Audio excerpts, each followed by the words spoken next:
Saya, Siti Syazwani binti Kamaluddin, akan memulakan perbincangan topik perbincangan kumpulan kami yang bertajuk Penghayatan Perpaduan Kaum di Malaysia dalam isu-isu sensitif. Tetapi sebelum itu, persoalan yang perlu diberi perhatian dan ditanya dalam diri kita, adakah Malaysia sudah mencapai perpaduan? Sudah kita meneliti bahawa sejak kebelakangan ini, negara Malaysia sering berhadapan dengan pelbagai isu-isu yang menjadi kekangan perpaduan antara kaum itu terbentuk. Sebagaimana yang telah kita tahu juga melalui pembelajaran sejarah bahawa negara Malaysia terbentuk melalui pelbagai fasa, pelbagai proses serta hasil keringat nenek moyang yang banyak menderita dan berkorban semata-mata untuk membentuk sebuah negara merdeka bagi generasi akan datang.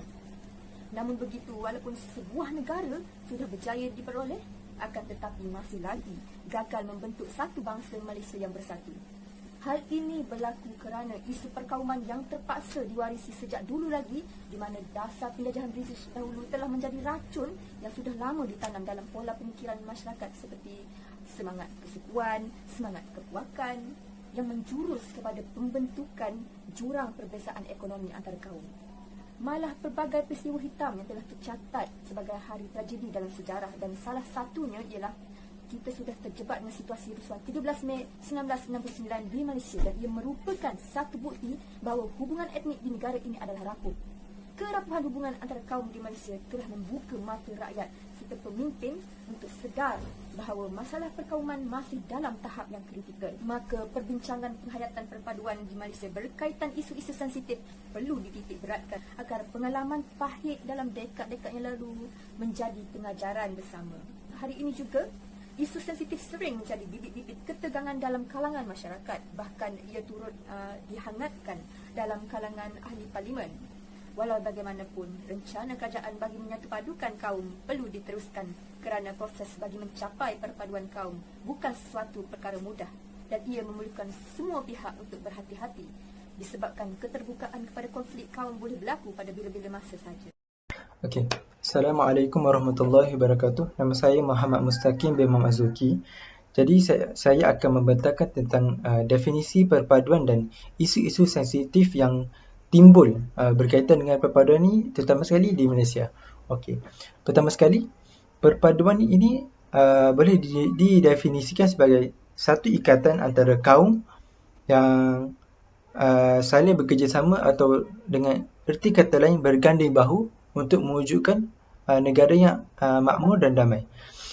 Sebuah negara sebuah negara yang maju tidak akan mewujud tanpa perpaduan antara semua kaum. Sebagai contoh, kita dapat lihat dengan negara Jepun. Negara Jepun ni mempunyai 100% perpaduan dengan semua kaum. Jadi kita dapat lihat bahawa negara Jepun ni boleh maju dengan megahnya dengan teknologinya dan sebagainya. Okey. Selain itu, oleh yang demikian, kita dapat lihat bahawa perpaduan ini merupakan satu elemen ataupun faktor yang penting untuk mengekalkan keharmonian, kedamaian negara, dan juga satu elemen penting untuk memajukan negara itu agar boleh setanding dengan negara yang lain. Dan akhir sekali, perpaduan juga dilihat sebagai salah satu faktor yang dapat memberikan impak yang besar kepada sosial dan masyarakat. Okey, seterusnya saya akan balik kepada isu-isu sensitif yang berlaku di Malaysia. Sebagai rakyat Malaysia ni, kita hidup dalam satu komuniti yang terdapat pelbagai etnik dan kaum seperti Cina, India, Melayu, Iban, Kadazulusan dan sebagainya. Jadi, kita tidak boleh lari dari timbulnya sedikit perselisihan faham antara kaum, yang mana amatlah bahaya. Jadi antara isu-isu yang timbul adalah pertama sekali adalah apabila pengenalan tulisan Jawi dan pelbagai budaya. Walaupun hal ini dilihat sebagai salah satu perkara yang kecil dan ringan, tapi isu-isu telah timbul berkaitan dengan ini dan menimbulkan pergedahan antara kaum lah. Jadi kita dapat lihat ini mencerminkan bahawa tahap perpaduan kita amatlah serius, dan perkara ini amatlah perlu dikawal dan diusahakan perpaduannya dengan lebih serius dan lebih konstruktif. Terutama sekali dalam usaha kerajaan untuk mencapai perpaduan dan menguruskan kemajemukan sosial. Jadi oleh hal yang ditimbul ini membuktikan bahawa isu-isu yang timbul tidak dapat dinafikan lagi dapat memberikan impak yang negatif terhadap sosial, tidak kira sama ada individu, masyarakat dan juga dari segi ekonomi dan politik. Okey, selain itu perkara antara topik-topik yang hangat dibincangkan dalam media masa adalah isu rasism, yang mana rasism ni adalah dari segi tanggapan umumnya adalah tindakan menidakkan hak antara kaum, hak bangsa atau kumpulan lain untuk mendapatkan perkhidmatan, peluang atau layanan seperti peluang kerja oleh kerana mereka ni tidak sealiran dalam kumpulan yang memberi kerja tu seperti bangsa, kaum dan berlainan agama dan budaya. Jadi ini juga boleh dikatakan sebagai diskriminasi kaum. Jadi hal yang paling dibimbangi timbul daripada isu rasism ini adalah apabila masyarakat ni atau rakyat ni salah faham dan memberikan tafsiran yang salah. Jadi terhadap rasism. Jadi ini boleh menimbulkan sesuatu yang lebih negatif seperti buli, pergaduhan, pembunuhan apabila mereka ini mengeluarkan kenyataan ataupun tindakan yang sembarangan yang mengandungi unsur-unsur rasis. Yang terakhir sekali adalah isu-isu yang timbul adalah terutama yang dimanipulasi oleh segelompok kumpulan yang terdapat ahli politik, iaitu perebutan kuasa. Yang mana perebutan kuasa atau jawatan ini yang berlaku antara berlainan kaum dan dalam kaum sendiri. Hal ini amatlah membimbangkan kerajaan dan rakyat sendiri. Kerana terutama sekali dalam fasa pandemik ini, kita masih lagi keadaan rakyat adalah masih lagi tidak stabil dan kita perlukan satu kerajaan yang stabil untuk memantau keadaan rakyat dan negara. Jadi jika mereka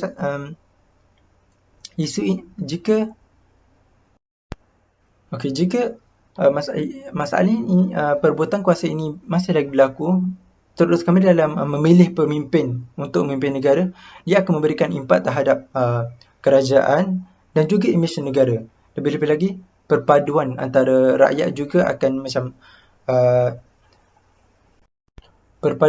rakyat juga akan lebih tergugat dan ini akan memberikan impak yang negatif terhadap masa depan negara, yang mana kita ni sebagai satu rakyat ni ingin melihat negara kita maju dengan teknologinya, dengan dalam perpaduannya. Okey, saya rasa itu sahaja daripada saya. Terima kasih. Assalamualaikum dan selamat pagi kepada Sir Muhammad Razlan Bihafad. Saya Fatina Jabir Zainuddin akan membentangkan tentang punca-punca berlakunya isu perkauman di Malaysia. Saya akan menerangkan tiga punca utama, iaitu dari segi politik, perbezaan ekonomi antara kaum dan sistem pendidikan yang terasing. Mari saya jelaskan satu persatu. Yang pertama adalah politik. Perkauman antara etnik di dalam politik, contohnya UMNO, MCE dan MIC yang sering kita lihat secara tidak langsung di televisyen dan akhbar adalah bertujuan untuk mempertahankan dan memperjuangkan hak untuk kaum masing-masing. Ahli politik akan menyampaikan ucapan yang tidak menyenangkan tentang etnik lain demi meraih sokongan. Tindakan tersebut adalah sesuatu yang disengajakan demi kepentingan berpolitik semata-mata.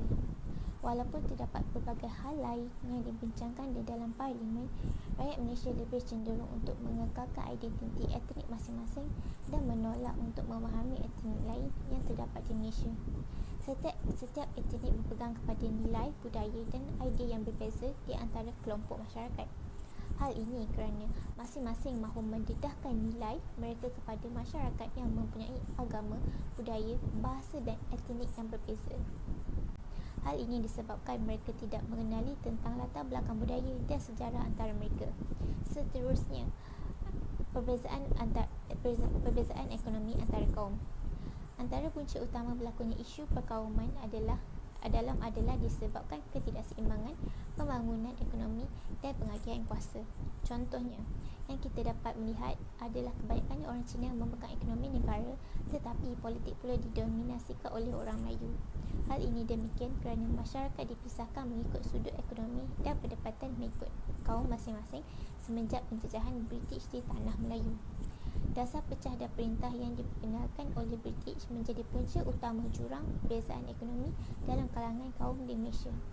Selain itu, tindakan tersebut adalah untuk menyekat risiko penyatuan kaum dan menolak pemerintahan dan undang-undang British.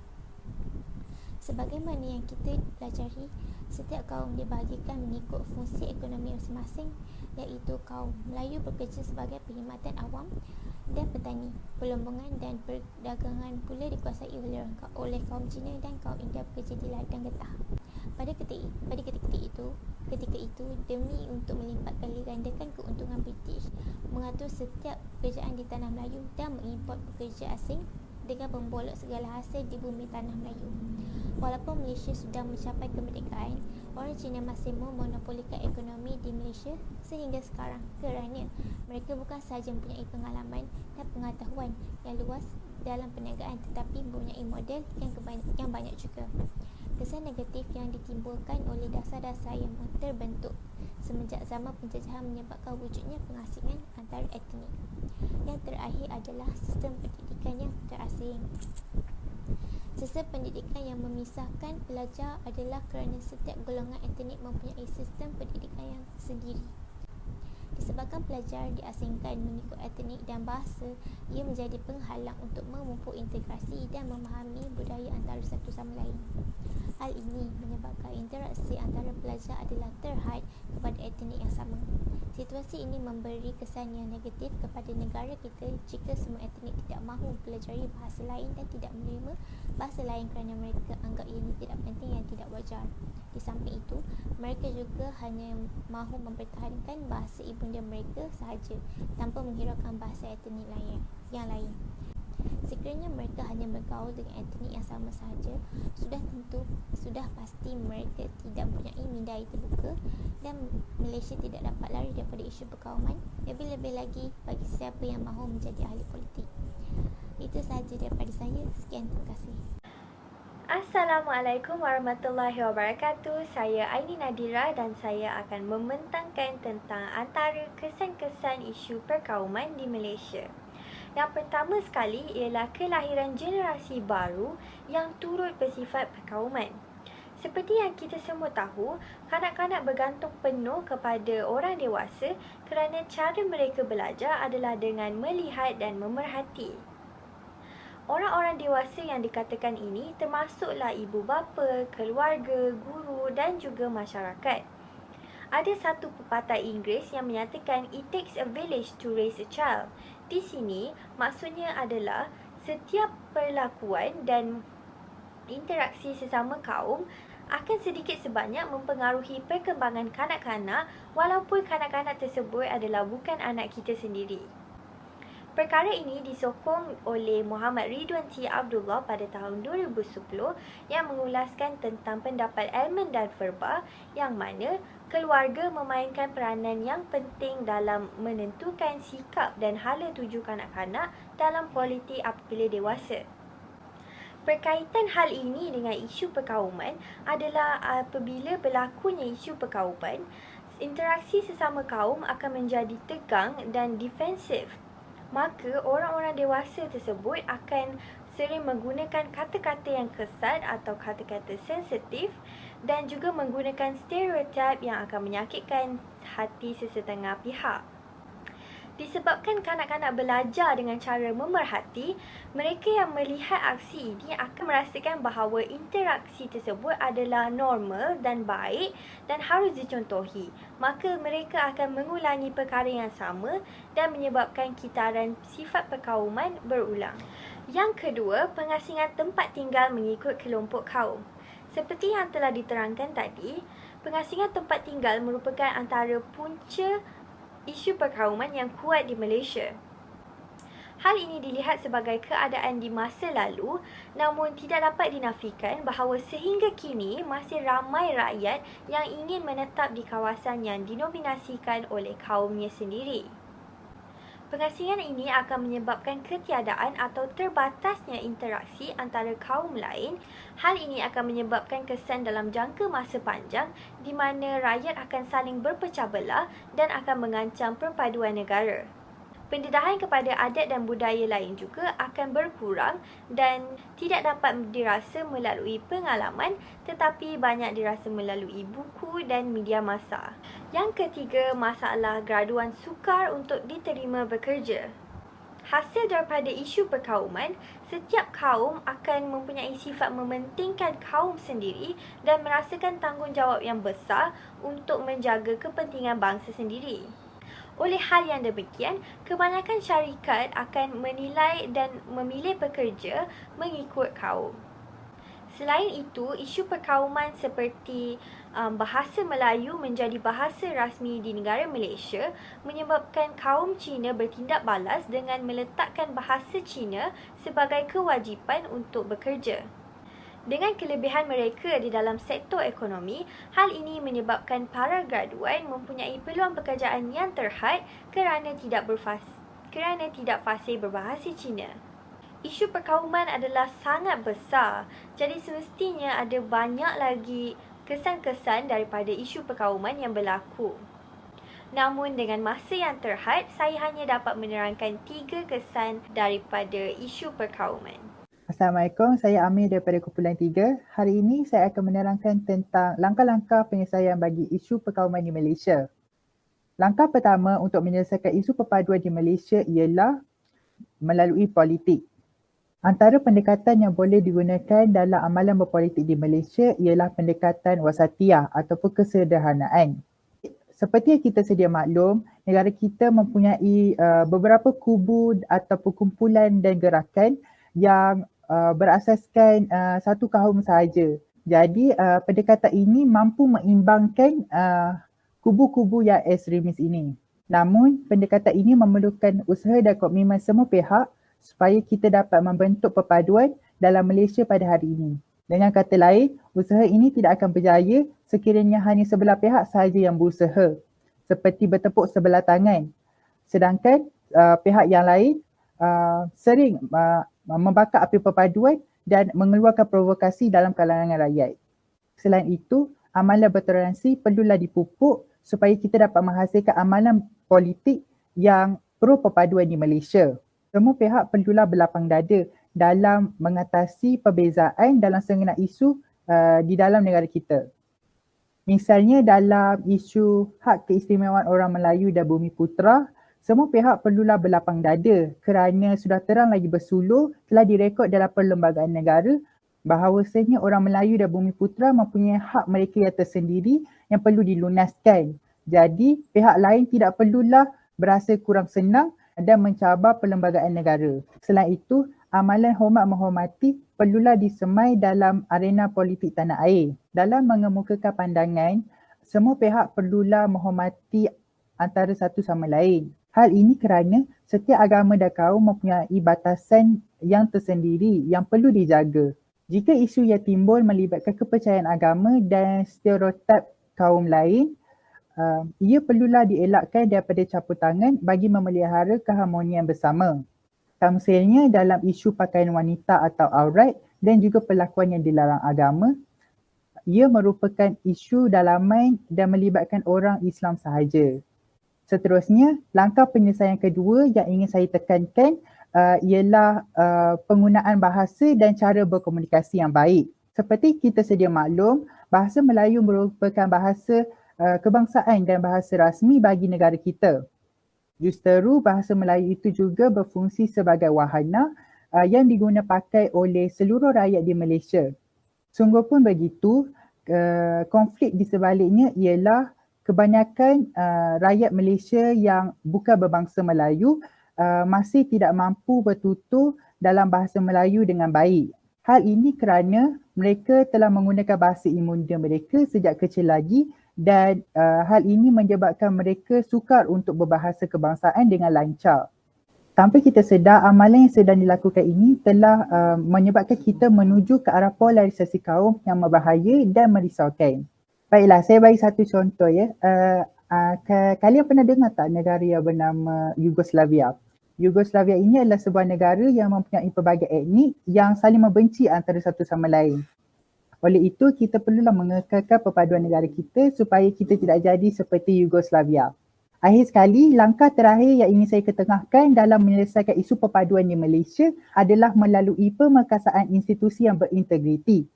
Antaranya ialah dengan bersekolah di sekolah kebangsaan.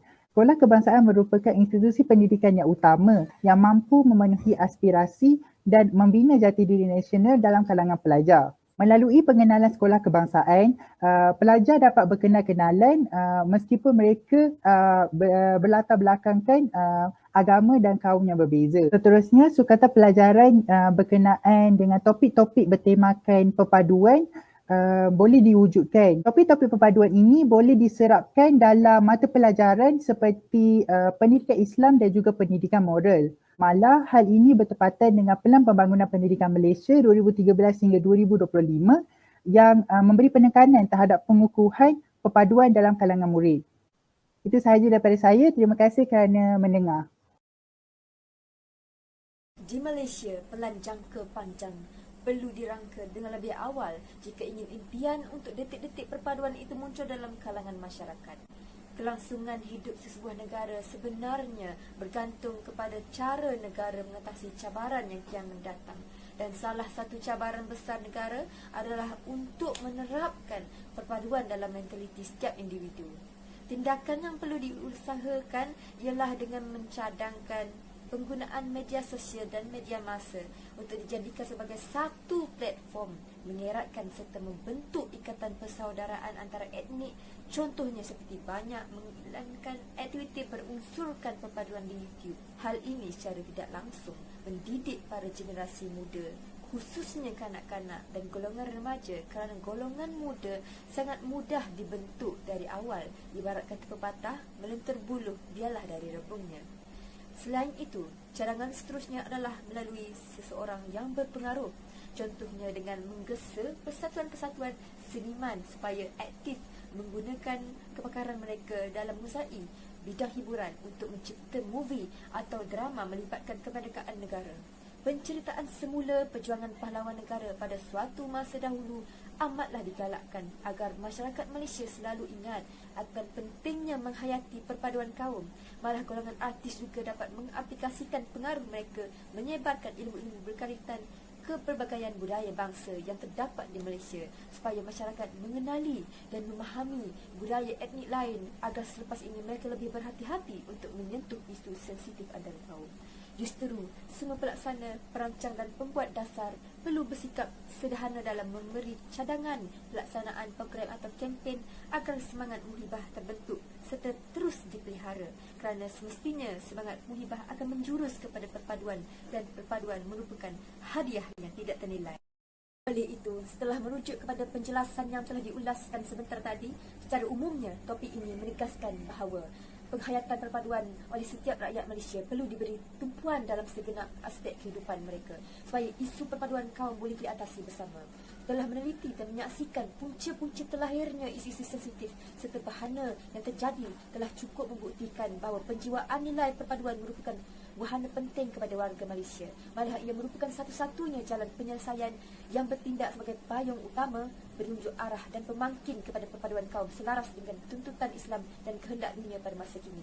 Walaupun terdapat banyak cabaran yang terus menjadi penghalang, namun pelestarian perharmonian antara pelbagai bangsa dan agama harus dilakukan secara berhemah, cermat dan teliti agar langkah penyatuan bangsa berjaya dilaksanakan serta negara aman, harmoni dan maju dapat dirasai bersama.